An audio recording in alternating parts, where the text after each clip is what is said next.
কলা বাগান দিয়ে যখন যাচ্ছে, যেতে যেতে দেখি একটা কলা গাছে এক কাঁদি কলা পেকে আছে, এক কাঁদি কলা পেকে লাল টকটক করছে। ভগবান কৃষ্ণচন্দ্র কলার দিকে লক্ষ্য করে শ্রীদামকে বলছে, ও শ্রীদাম,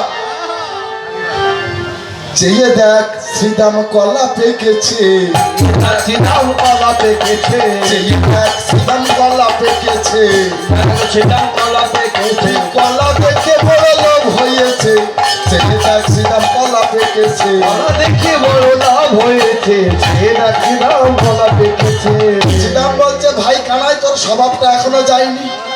কার কলা বাগান তার ঠিক নাই, এটা কি তোর বাবার কলা বাগান? হ্যাঁ, গোবিন্দ আমার বলছে, শ্রীদাম তুই তো জানিস না, এই বৃন্দাবন করে সারা বিশ্ব ব্রহ্মাণ্ডে যা কিছু আছে সব আমার, এ তো সামান্য কলা বাগান। হ্যাঁ, শ্রীদাম বলছে, শোন, তোর এখনো সেই চুরি করার স্বভাবটা যায়নি।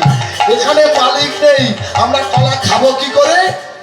এখানে মালিক আছে? বলছে মালিক লাগবে না, আমি খেলে দোষ নাই। ভগবান বলছে, আমি খেলে দোষ নাই। বলে কেন? বলছে এই বৃন্দাবনে কলা রূপে জন্মগ্রহণ করেছে, বলি আমার সেবা দিবে বলে, আমার সেবা দিবে বলে, আমার সেবা দিবে বলে, আমার সেবা দিবে বলে, জন্ম হয়েছে আমার সেবা দিবে বলে, তাই তো এদের জন্ম হয়েছে আমার সেবা দিবে বলে।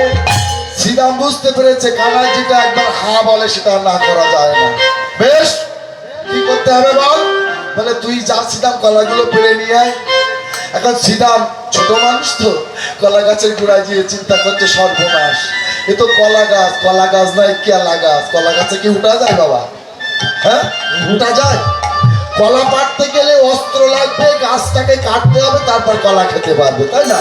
কিন্তু ওদের কাছে তো কোনো অস্ত্র নাই, আছে কি?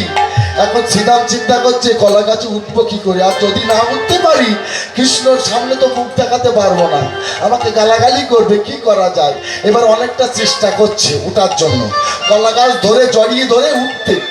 এখন কলা গাছ বলে কি সর্বনাশ, শ্রীদামকে তো কলা পাড়তে দেওয়া যাবে না। কেন না, শ্রীদাম যদি কলা পেড়ে খায় তাহলে আমাদের গোবিন্দ সেবায় লাগা হবে না। হরি বল, হরি বল। বাবা রসের কথা বলো, তত্ত্বের কথা বুঝে না। শ্রীদাম কলা পাড়বে তো, কলা পাড়লে তো গোবিন্দের চরণ কলা গাছ পাবে না, পাবে কি? এই জন্য বলছে শ্রীদাম তোমাকে তো কলা পাড়তে দেব না।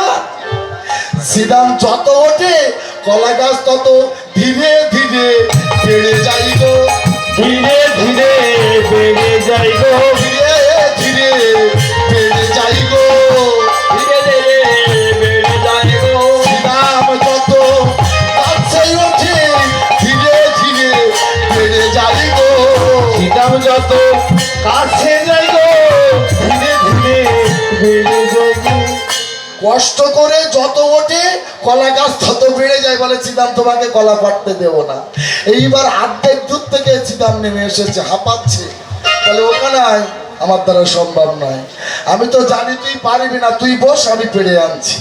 কৃষ্ণচন্দ্র নিজে এসে কলা গাছের গোড়ায় দাঁড়িয়েছে, মনে মনে ভাবছে আমি যদি কলা না পাড়তে পারি তো সর্বনাশ, এই কলা গাছে তো ওটা সম্ভব হবে না।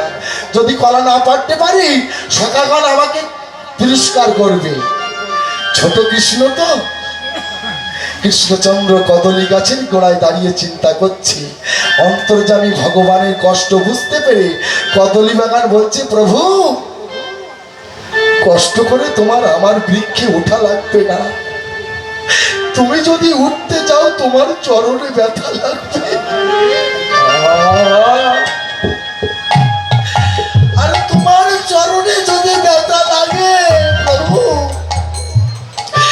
তাহলে বৃন্দাবনে কদলী বৃক্ষ রূপে জন্মগ্রহণ করা আমাদের বৃথা হয়ে যাবে, বৃথা হয়ে যাবে। ও প্রভু, যে জন্য আমরা বৃন্দাবনে জন্মগ্রহণ করেছি, যে চরণ পাওয়ার জন্য, তুমি এক কাজ করো, ওঠা লাগবে না, তোমার চরণটা শুধু আমাদের দেহে স্পর্শ করে দাও।